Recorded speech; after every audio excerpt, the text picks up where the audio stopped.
L'épisode de cette semaine vous est présenté par SPG et Services Pelletier-Gosselin, la solution pour les associations. Si vous avez besoin de support administratif, organisation d'événements, tenue de livres, pour une petite organisation qui est supportée soit par très, très petite permanence ou par des bénévoles, donnez-leur un coup de fil. Ils peuvent vous aider à être plus productif et surtout à être plus efficace.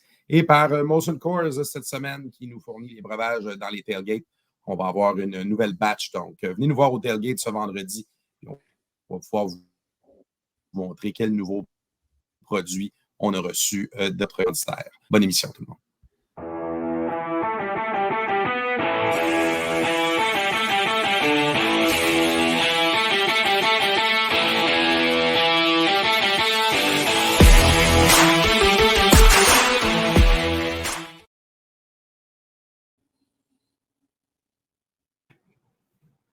Nous sommes de retour encore une fois avec ma voix éraillée. Je suis Éric Généreux, Tavelcadi, François Mathieu avec moi, qui vous souhaite la bienvenue à l'Écho pour cette semaine de retour de notre petite balade en Estrie.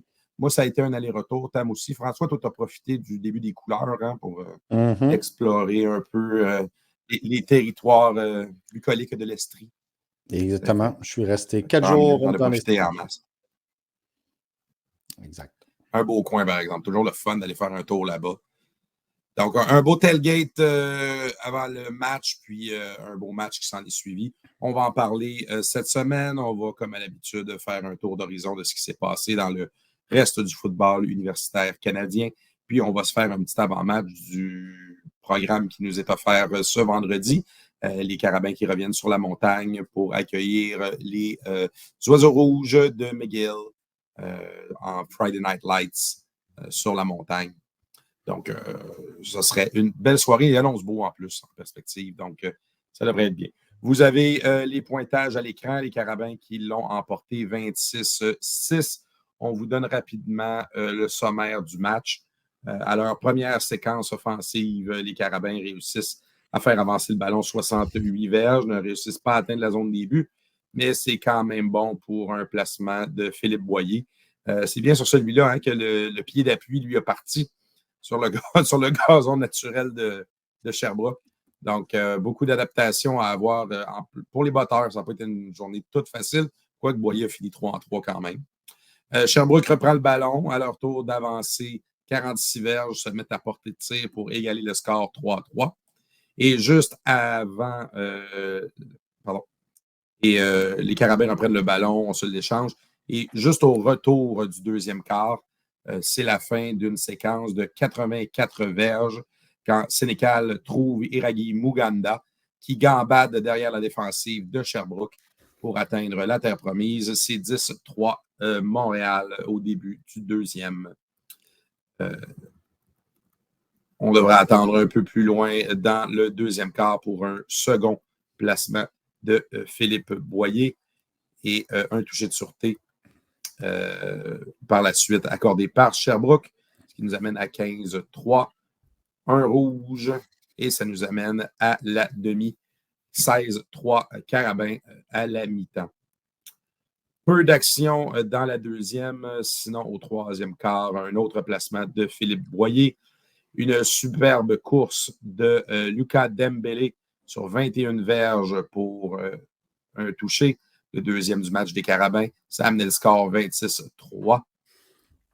Et finalement, Sherbrooke va ajouter un placement au milieu du quatrième quart, alors qu'il y a beaucoup de remplaçants, puis qu'il y a beaucoup de gens qui se font remplacer pour un score final de 26-6 Montréal.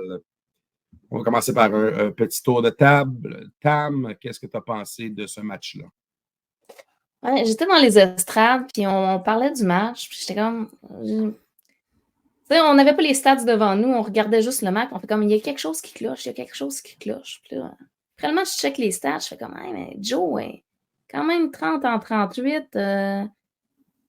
joueur de la semaine au Québec offensif. 336. Oui, qu'est-ce qui se passe? C'est quoi qui cloche? Pourquoi on a cette impression-là? J'ai voulu regarder le match après grâce à la web diffusion de Sherbrooke, mais j'ai dû m'arrêter vu que c'était à grosseur de Lego sur l'écran. Les receveurs, cette semaine, ont fait leur job. J'ai bien aimé l'utilisation, entre autres, de Gourgon dans la zone intermédiaire, dans la zone intermédiaire où on ne l'utilisait pas depuis le début de l'année. Il a fait quelques bons jeux. Les receveurs ont attrapé leur ballon, pas de ballon échappé. On a vu une grosse rotation chez les groupes de receveurs, plusieurs combinaisons différentes, autant au premier quart qu'au deuxième quart. Ça semblait fonctionner. Mais moi, ce qui m'a dérangé, en fait, en repensant au match, sur les 8 passes que Joe a manquées, c'est des problèmes de lecture. Moi, j'ai cette impression-là. Souvent, c'était des ballons lancés à des endroits où leur receveur n'était pas, où ils ne voyaient pas les 2 receveurs qui s'étaient démarqués. Une autre chose que je n'ai pas aimé pendant ce match-là, c'est les points qu'on a laissés sur le terrain. Quand on est dans la red zone et qu'on est à l'intérieur du 10 verges, ça devrait être un touché de facto. Cette saison, les Carabins, en 3e et court, ou en situation de red zone, s'entêtent à faire des jeux similaires qui ne fonctionnent pas.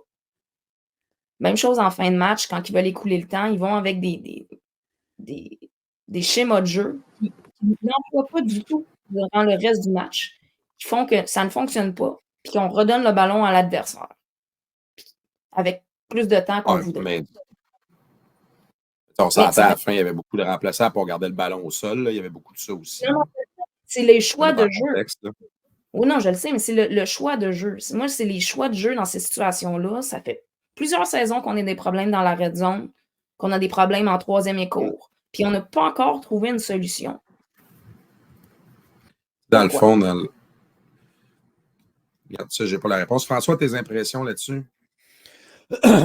Moi, avec, j'étais étonné quand j'ai vu quand j'ai vu les statistiques parce que je les ai trouvés mauvais, moi. C'est aussi. Je ne dirais pas jusqu'à mauvais, là. Ah, mais pas mauvais. C'est que il y a eu beaucoup de passes à courte distance qui a fait augmenter les chiffres énormément au niveau des taux de réussite pour placer la course après. Mais quelle course? Je trouvais qu'il manquait le couteau. Mais quelle course? Il y a quand même eu un touché de 21 verges. Là. Ça a quand c'est même la été seule payant pour crise ça, de course. Il y a 109 verges, dont une course de 21 pour le toucher, puis une course de je ne sais plus combien en fin de game. Il n'y a pas eu de course. C'est ça qui est problématique. Il n'y a pas de jeu au sol. Zorro, comme dans Ouellette. Quand on essaie de courir, c'est qu'on fait des passes sur le côté où on court. On n'est pas capable de courir. Même Joe court pas. C'est pas qu'on n'est pas capable de courir. Non, c'est pas. On abandonne le jeu au sol puis on ne l'utilise pas. Puis là, quand on vient à l'utiliser, on ne l'a pas implanté. Fait que ça ne fonctionne pas. Mais ça revient à la même chose. Qu'on l'abandonne parce qu'il ne marche pas, ou qu'on l'abandonne parce que nos joueurs ne sont pas capables de courir, ou qu'on continue puis que ça ne marche pas, le résultat reste le même. On n'avance pas. On n'est pas capable de courir, on est unidimensionnel. Puis quand on essaie d'utiliser nos porteurs de ballon, c'est des passes courtes dans l'aile parce qu'il faut qu'on réussisse à couper. Le jeu cette semaine, c'était pas compliqué. C'était du screen pass complètement. Screen pass, screen pass, screen pass, screen pass. On essaie toujours ce jeu-là, où que ce soit avec nos receveurs ou avec nos porteurs. Pas de jeu au sol. On est unidimensionnel. Puis là, ben, ça fait quoi? Ben, ça fait qu'il y a le nombre de jeux qui abandonnent, qui n'avancent pas. Mais on parle quand même de 14 courses. Bon, pas toutes parfaites, là, mais on parle quand même de un jeu offensif sur 2, là, parce qu'on parle de 38 passes tentées, 14 courses. C'est un petit peu moins qu'un sur 2. Oui, mais sont en fin de match généralement les courses. Là.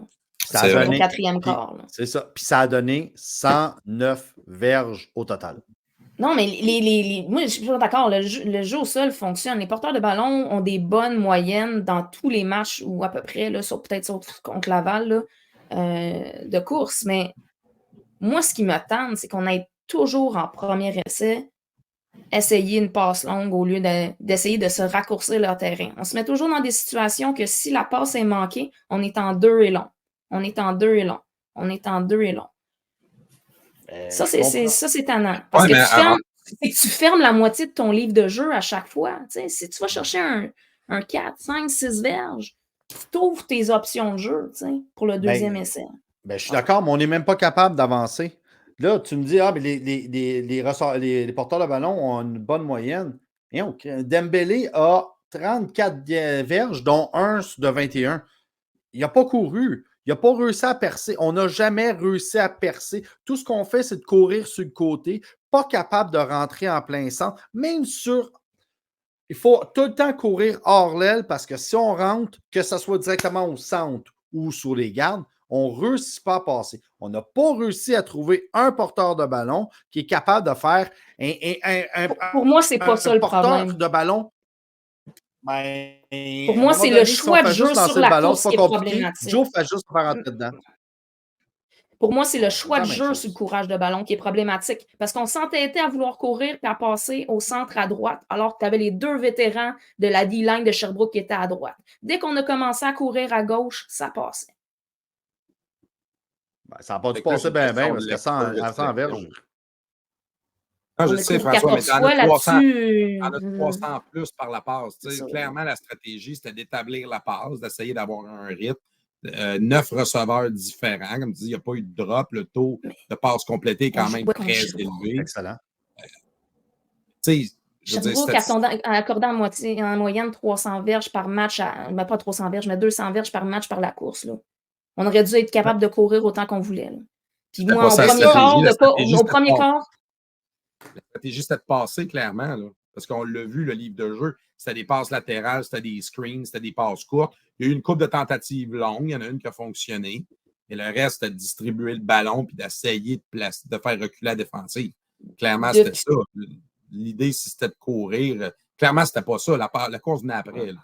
Je sais, mais depuis notre premier match contre le premier match de la saison contre Sherbrooke, c'est le seul match où on avait une attaque équilibrée. Puis que ça a bien fonctionné.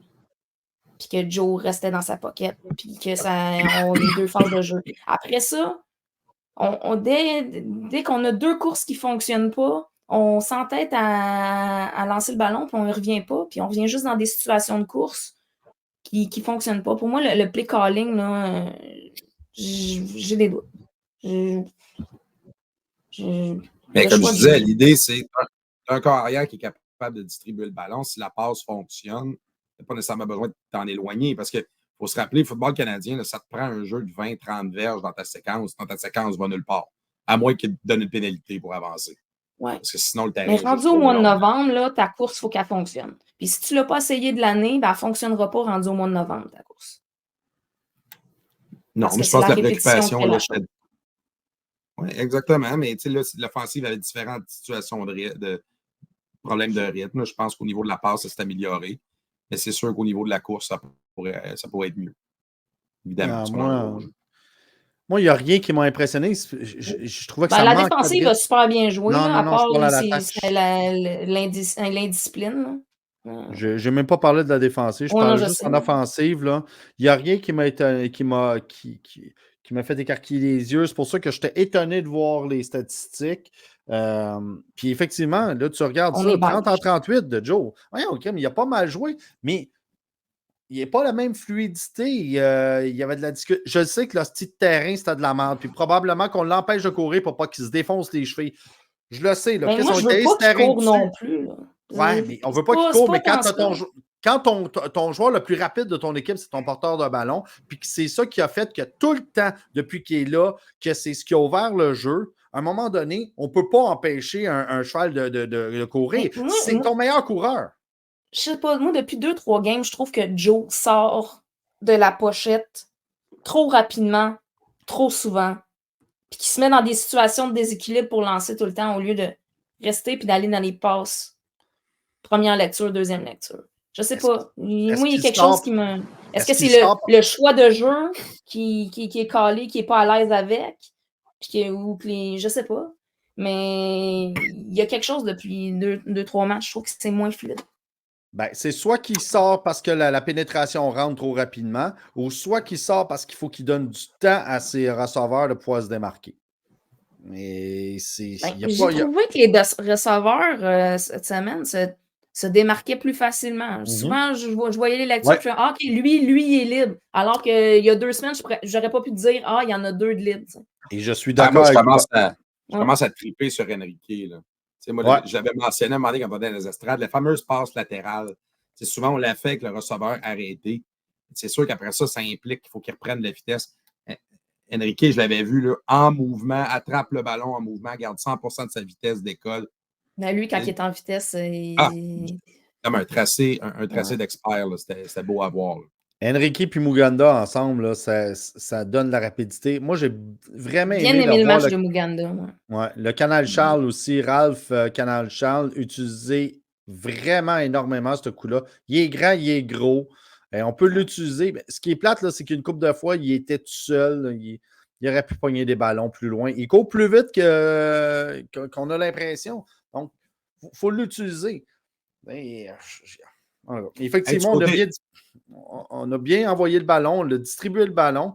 Lui, son utilisation, c'est intéressant de le voir. Hey, Sherbrooke, ils avaient-tu plus qu'un receveur? Non, mais non, mais Chris, poser la question, c'est. À vrai dire, là, ils ont un très bon groupe de receveurs. Mais il y en a surtout un hostie de bon, puis on ne l'a pas doublé. Il aurait dû être doublé, Marchand. Il y a juste une règle contre l'attaque à Sherbrooke. Tu mets 2 gars d'un culotte à Marchand. C'est tout. Le reste, mais ils n'ont rien fait du match, là. Ils n'ont rien fait du match, là. Les deux séquences qui ont mené à des touchés, c'est des maudites punitions d'indiscipline qu'ils ont gardées sur le terrain et qu'ils ont rapprochés. Sinon, c'était 0. Ouais. Et les on est d'accord. Ils ne se sont jamais rendus dans le site. Ils n'ont même pas été proches de se rendre. Ils sont vraiment. Les deux placements, c'est du 30 et du 40. Non, la défensive a fait un job exceptionnel. Cremex, 2 pics. 2 pics. C'est pas rien, là. C'est vraiment pas rien. C'est le fun de voir à quel point il est dynamique, mais là, en plus, il commence à chipper des ballons. Là, on a quelque chose. Là. Le positionnement de ballon, vous voyez un petit peu plus de difficulté sur ses dégagements samedi. Mais ça, je blâme la surface. Les 2 batteurs. Non, c'est ça, je blâme la surface. Ça a été difficile pour les 2 batteurs. Sur son premier botté de précision, il me semble que c'était un placement. Oui, il s'est bêché, mais il l'a eu. Barouette. C'est tellement un exercice de précision, faire les botter. Ouais. Tu ne veux pas avoir à dealer avec le terrain. Mais parlons le Sherbrooke. Tu as un gazon naturel, entretien-le, sacrifice. Au minimum. Ta boîte qui est abandonnée. Il y avait des trous, là. J'ai failli me fouler à cheville 2 fois en allant faire les entrevues, là. Non, c'était épouvantable. Je vous le dis, c'était épouvantable. C'est gênant. Parce que je comprends, tu ne peux pas avoir la même surface avec du gazon naturel qu'avec du gazon artificiel. Fine, c'est correct, j'accepte ça. Mais même pour du naturel, c'était gênant. Il y avait des patchs jaunes, il y avait des patchs de terre, il y avait des trous. C'est dangereux. Tam, elle a pris une photo, là. J'ai un pied dans un trou. C'est même pas drôle, là. C'est un trou collé. C'est vraiment, là. Ils ont arraché le terrain. On avait parlé des entrevues, je pense, avec Niki. Non, mais là-bas. Mais je me tue à en parler, puis ça devient redondant parce qu'à chaque année, ça m'impressionne comment ce terrain-là est tout croche. Il est pire à chaque année, François. C'est vrai. Je me rappelle, on blaguait, le champ de patates, c'est du gazon naturel. Non, là, c'était pas un rang. Ça devient risible. Notre défensive joue bien, mais à un moment donné, ils glissent puis ils se font mal. On a failli perdre notre fullback. Bon, il est revenu, là, il va bien, là. Mais dans les entrevues, il y a une entrevue qu'on n'a pas présentée à cause d'un problème de micro, mais on parlait avec le Bourgeon. Mais le Bourgeon, lui, qui nous dit à un moment donné, non, moi, j'aime ça. Je trouve ça le fun, c'est smooth. Niki le regardait en disant, qu'est-ce que tu parles? De casser, tu parles, hostie? C'est le pays terrain, là. Il se rappelait de s'être cassé à la cheville de la bout. Mais le beau commentaire, par exemple, dans mes entrevues, c'est Cromax, là, qui dit, on a beau chialer contre le terrain, mais c'est le même terrain pour les 2 équipes. Oui, absolument. Ça, c'est un hostie de bon point. Mais François... Sherbrooke n'a pas été capable de plus l'utiliser, le terrain. Mais c'est ça que je dis. Au final, là, les gars qui s'engagent à Sherbrooke et qui passent la moitié de leur saison sur ce terrain-là. Même pas, ils pratiquent sur du synthétique. C'est ça, j'allais dire. Je peux pas croire qu'ils Ils pratiquent sur le terrain en bas de la montagne. Ils peuvent pas l'utiliser 5 fois semaine. Faites quelque chose, Calvaire. Engagez Groupe Verdure, faites quelque chose. Je te dis, je le sais qu'on devient redondant et qu'on a de l'air d'un vieux vinyle qui saute. Là, okay? Je le sais. Parce que même moi, je m'énerve à poser tout le temps la même question. Mais ça fait 20 ans là, qu'on suit les Carabins. Ça fait 20 ans qu'on va sur ce terrain-là. Ça fait 20 ans qu'il est tout croche. Cette année, les trous, c'était épouvantable. Mais là, le killer, c'est qu'il ne nous laisse même plus embarquer sur le terrain à la fin de la game. Nous autres, vous avez pu y aller, vous aviez des passes. Mais on ne peut même plus y aller, les spectateurs, pour sauver la surface. Ah, sûrement. Sauver quoi? Je ne sais pas. Mais le pire, c'est que... Ne piétinez pas le cadavre, s'il vous plaît. Non, moi, je pense qu'ils ont mis cette interdiction-là parce qu'ils ne veulent pas que les étudiants aient sur le terrain. Ça aurait du sens parce qu'ils sont chauds sur un bon temps. Ça fait plus de sens. Ouais, j'achète. Parce que si tu attendais un peu, le monde n'a pu y aller après. On est allé, on a croisé plein de gens après. Je résume en disant que la défensive a quand même très bien joué. Le retour de Nicky a paru, même si mon bon Nicky n'a plus de cardio. Le duo, lui puis Bouliane, je suis désolé, mais ça marche. Oh, ça marche. Fait que si on peut garder, là, même, là, Nicky, il disait, moi, là, j'ai perdu, c'est à moi de regagner mon rôle de numéro 1, mais on n'est pas pardon. Hein, avec l'essor tabarnouche. On n'est pas pauvre, là. On n'est pas pauvre. Non. Tu sais, ça fait 2 ans qu'il y a une rotation immense au niveau de la D-line, qu'on a une bonne, qui se promène. Mais on est en train de faire exactement la même chose avec, avec les secondaires, où on peut se permettre d'en avoir 4-5 qui courent, puis ça permet surtout à Messiane de monter en haut, parce que vous remarquerez que Messiane constamment et joue comme deuxième safety. Ça fourre tout le monde parce que justement, on peut se permettre d'avoir ça. Et je continue à dire, tu as dit quand Dorion, comment il s'appelle le safety normand? Lui, quand il va revenir, il faut trouver une moyen de garder Kramax sur le terrain. Envoie-moi envoie-moi le halfback dehors, mets ça. Je ne sais pas c'est qui, je m'en sac. Il faut mettre ce gars-là sur le terrain. C'est une machine. Il y a le flair pour le ballon. Hey, on va faire une petite tournée des autres matchs super rapidement. Concordia est allé à Québec et ils n'ont pas réussi à reproduire leur presque miracle de novembre. Ils ont fait des revirements, mais ils n'ont pas été capables de finir. Ils auraient pu être dans ce match-là. Mais il a discuté, Olivier Roy n'est pas capable de lancer le ballon cette année et ses receveurs ils ont les deux mains dans les poches. Les ballons dans les mains, puis ça drop. Là. C'est plate, Olivier. Il y a comme tu sais, je sais pas si c'est juste lui ou si le fan, mais tu sais, ça a comme fait ça avec les années. Lui, il a piqué à sa première année. Je pense aussi que c'est le livre de jeu. Parce que le livre de jeu doit être une combinaison du livre de jeu de Surprenant de l'année passée. Puis avec ce que Chapdelaine veut rentrer, puis je pense que c'est un misfit. Puis je pense qu'il y a des problèmes dans l'exécution de ça. Mais ils sont méconnaissables. Ils ont peut-être perdu... comment il s'appelle le gros porteur de ballon? Chembe, c'est ça? Ouais. Il s'est magané. Il est parti sur une patte, lui. Si lui est parti, ils n'ont pas comment ils vont faire. Le seul bon joueur le batteur de Concordia a battu le nouveau record du RSEQ avec un placement de 56 verges en fin de première demi. C'est nice, ça. Ouais. Là, on joue à qui kick le plus loin. Là. C'est un solide botté en plus. Ouais. Sur le terrain du Rouge et Or en plus, c'est... Mais le Rouge et Or a très bien joué. Il n'y a rien à dire. Ils ont eu plus de difficultés. L'attaque a eu plus de difficultés. La connexion, on dirait qu'il ressemble plus à l'année passée. Non, mais c'est pas juste ça. Là. Je pense que la défensive de Concordia a joué un très, très bon match. Là. Loïc Gagné, entre autres. Là. C'est ça. Bishop a gagné 19-14, mais il menait 19-0. Oh. OK, ils se sont assis. Ouais. Fait que je pense que ça va être un wake-up call de... On peut pas faire comme les 2 dernières semaines puis penser qu'on va le gagner facilement. Là. Sinon, en Ontario, le seul match, mettons que je veux peut-être m'élargir un peu, c'était Western contre Queens. On s'attendait à un bon duel, mais finalement, ça a été pas mal à sens unique. Queens a marqué ses points à tard en fin de match. Queens...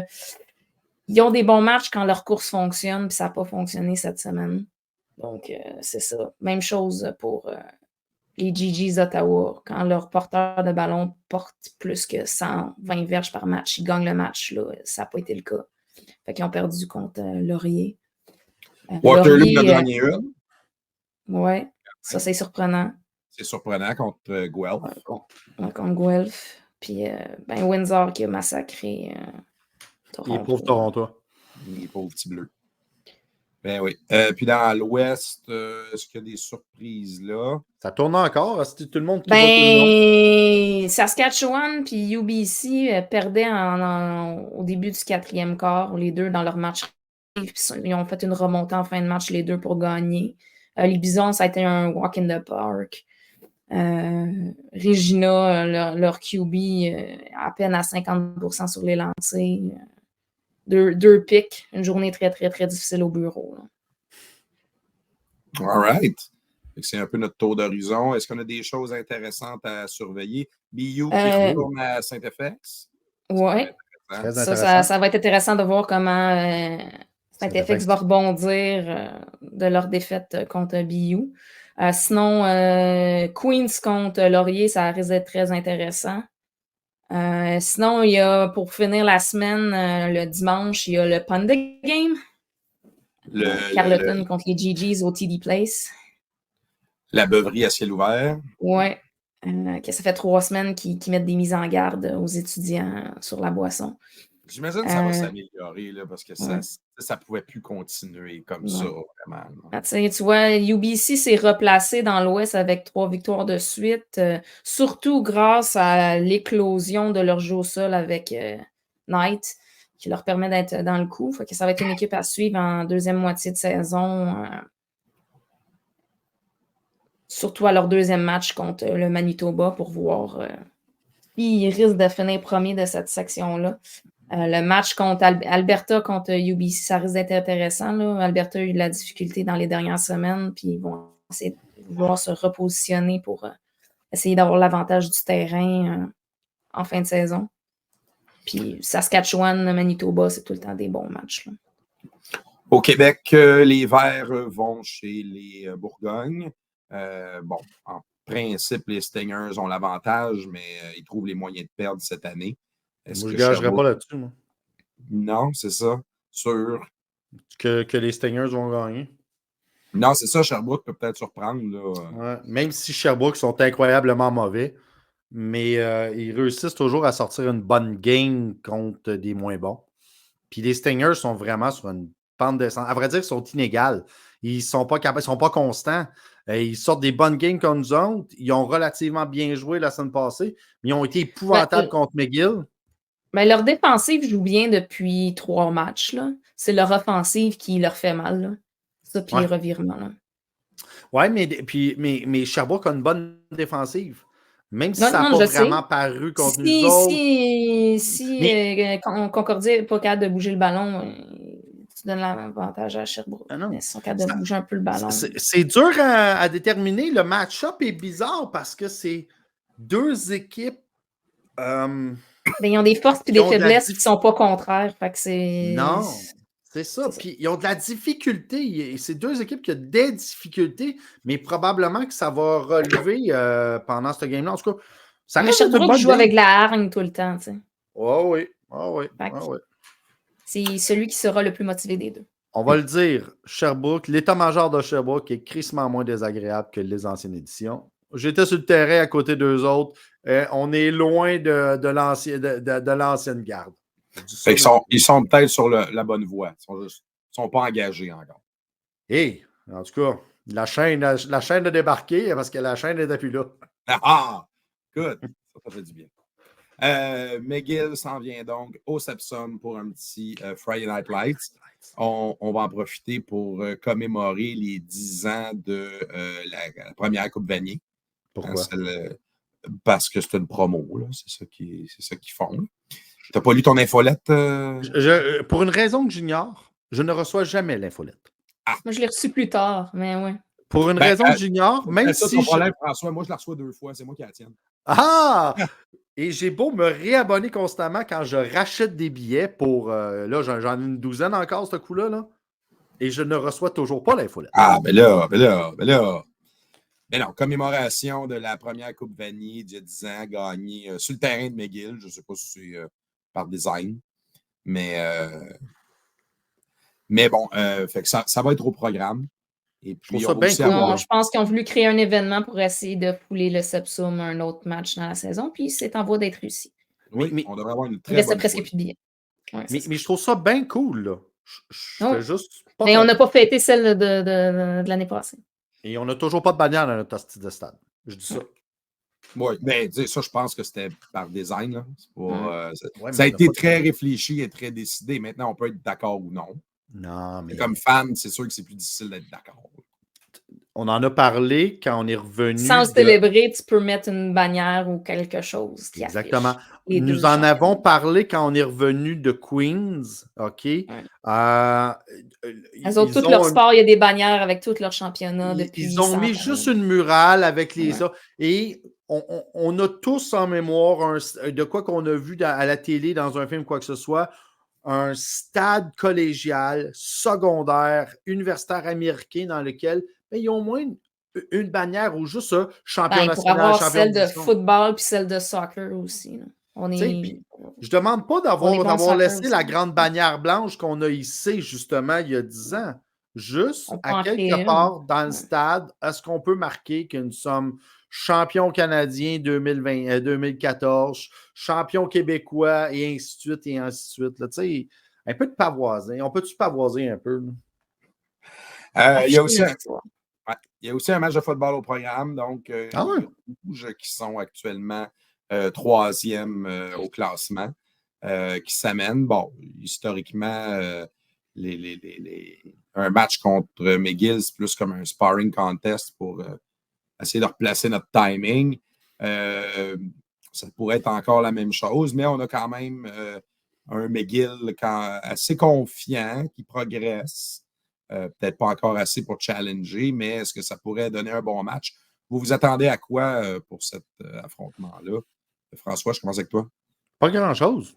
Ce que je veux dire par là, c'est que la grande force de McGill cette année, si je pourrais dire, puis je vais mettre des gros guillemets, la grande force, c'est son corps arrière, bien évidemment, mais l'attaque va bien, même si elle génère beaucoup de sacs parce que le type d'attaque très RPO fait que Éloi doit garder le ballon, mais Éloi est un athlète d'excellence qui peut courir le ballon et un corps arrière de ce type-là fait toujours mal à une défensive, fait toujours mal paraître une défensive. Okay? On a toujours... Puis, nous autres, notre défensive très agressive, a toujours l'air un peu perdu avec ce genre de corps arrière-là qui peut sortir un peu pousser. Donc, je m'attends à ce que ils réussissent à bouger le ballon ou qu'ils tentent de bouger le ballon parce que malheureusement, Éloi a un bon bras, mais ses receveurs sont un peu maganés eux autres aussi. Puis, la ligne à l'attaque est maganée. Puis défensivement, ils sont corrects, mais pas tant que ça. T'sais, on a quand même pas. La dernière fois qu'on est allé, on a quand même passé. On a quand même avancé pratiquement 400 verges. Là, puis sa défensive, tout a déboulé. Je ne m'attends pas à grand-chose pour être franc. Je pense que je m'attends à ce qu'on replace, comme tu l'as dit, là, qu'on replace nos affaires. Il faudrait qu'on mette notre petit jeu au sol en place. Mais ça fait juste oui, moi, je veux voir du jeu au sol qui fonctionne. Pour l'employé, pas juste l'employé pour écouler du temps ou l'employé dans des situations où il faut que ça avance parce qu'on est prévisible que ça va être un jeu de course. Dans du 2 échos ou dans ces situations-là, j'aimerais ça que sur le premier essai, on varie un petit peu plus entre la course et la passe. McGill joue tout le temps des bonnes premières demi contre nous autres depuis 2 ans. Donc, s'ils sont capables de se maintenir dans le match après une première demi, ça serait déjà une victoire pour eux. Ils ont une bonne tertiaire. Oui, ils ont une bonne tertiaire. Il va falloir faire attention au revirement. Ça a bien été au dernier match là, dans cette sphère-là. Continuons comme ça.